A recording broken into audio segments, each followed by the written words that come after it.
शाहजहांपुर के राजकीय medical college की डायलिसिस यूनिट में कथित मारपीट और अभद्र व्यवहार का मामला सामने आया है। शाहजहांपुर के राजकीय मेडिकल कॉलेज की डायलिसिस यूनिट में कथित मारपीट और अभद्र व्यवहार का मामला सामने आया। पीड़िता लता सिंह ने मीडिया के सामने आकर अस्पताल कर्मियों पर गंभीर आरोप लगाए। उनका कहना है कि डायलिसिस के दौरान उनके साथ मारपीट और अभद्रता की गई, जिससे उनकी तबीयत बिगड़ गई। पीड़ित के परिजनों ने कोतवाली में तहरीर देकर दोषियों के खिलाफ कार्रवाई की मांग की है। वहीं लता सिंह ने मामले की निष्पक्ष जांच कर जिम्मेदार लोगों पर सख्त कानूनी कार्रवाई की मांग की। मेरे साथ बहुत मिसबिहेव किया, मुझे धमकी भी दी कि एक्स्ट्रा चार्जेस के लिए भी बोला कि अपने जो फैमिली वालों से हैं एक्स्ट्रा चार्जेस दिलवाओ डायलिसिस के लिए, नहीं तो हम तुम्हारे साथ कुछ भी करेंगे। यहाँ स्टाफ भी हमारा है, हमारे साथ ही रहेगा और इस वार्ड में कैमरा भी नहीं है। हम अगर तुम्हारे साथ कुछ करते भी हैं तो हमारे ऊपर नहीं आएगा, और बाहर भी जो जाके हम कहेंगे तुम्हारे फैमिली वालों पे अलग केसेस दर्ज करवाएंगे तो वो हमारी ही सुनेंगे, क्योंकि हम एक लड़की हैं और मीडिया वाले भी हमारी ही बात मानेंगे। तो उन्होंने जितने केसेस लगवाए हमारे घर वालों पे वो सारे फर्जी हैं। वो हमसे बोल के गई थी कि हमने ऐसे बहुत लोगों पर केसेस दर्ज करवाए हैं, पैसे लिए हैं, तुम्हारे साथ भी यही करेंगे, हमारा कोई कुछ नहीं कर सकता है। अलका वर्मा और अनुष्का वर्मा ने ये बात बोली थी, और उसके बाद भी हमको बोला कि नहीं पैसे ही दिलवाओ। तो हम उससे पहले भी हम कई बार प्रेशर डाला गया इस बात के लिए कि एक्स्ट्रा चार्जेस हमको दिलवाओ। डायलिसिस के स्टाफ ने भी और अलका वर्मा ने भी मना किया, तो उन्होंने हमारे साथ इस बार ये बदतमीजी की।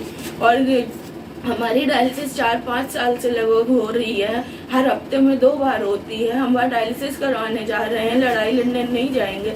और यहाँ पर आप सोच कर देखिए, अगर आपकी ही बेटी या बेटा कोई भी हो, अगर वो वहाँ पे डायलिसिस वाले पेशेंट के साथ बदतमीजी होगी, मारपीट होगी, उसके साथ उसकी जान के लिए खतरा हो जाएगा, तो कौन फैमिली वाला देखता रह जाएगा? किसको गुस्सा नहीं आएगा? उन्होंने हमसे बोला कि हम तुम्हारी फैमिली वालों को फंसा देंगे, तुम्हारे साथ कुछ भी यहाँ करेंगे। इस वार्ड में कैमरा भी नहीं है और हम जो भी बोलेंगे बाहर मेरी ही सुनी जाएगी, क्योंकि हम एक लड़की हैं। इसलिए तो तुम्हारे जो घर वाले हैं उनको किसी भी गलत केस में फंसा देंगे। और उसके बाद ही उन्होंने मुकदमा भी दर्ज करवाया, जो कि सारे फर्जी मुकदमे हैं। को डायलिसिस करवाने गए थे तो वहाँ पर सारे बेड खाली थे, और मेरा अक्सर जो डायलिसिस है वो 1 नंबर बेड पर लगता है सफोकेशन की वजह से, क्योंकि उधर विंडो साइड थी।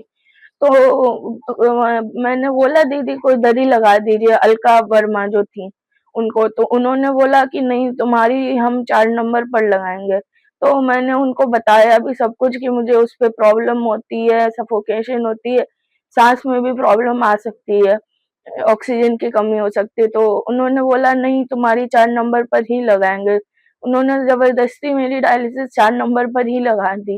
तो मैंने मना भी किया, लेकिन उसके बाद जब डायलिसिस लग गई तो उसके 5 मिनट बाद ही मेरी पूरी बॉडी शिवरिंग करने लगी, और जो ऑक्सीजन लेवल था वो कम होने लगा, हार्ट रेट बढ़ने लगी और सांस नहीं आई बिल्कुल भी।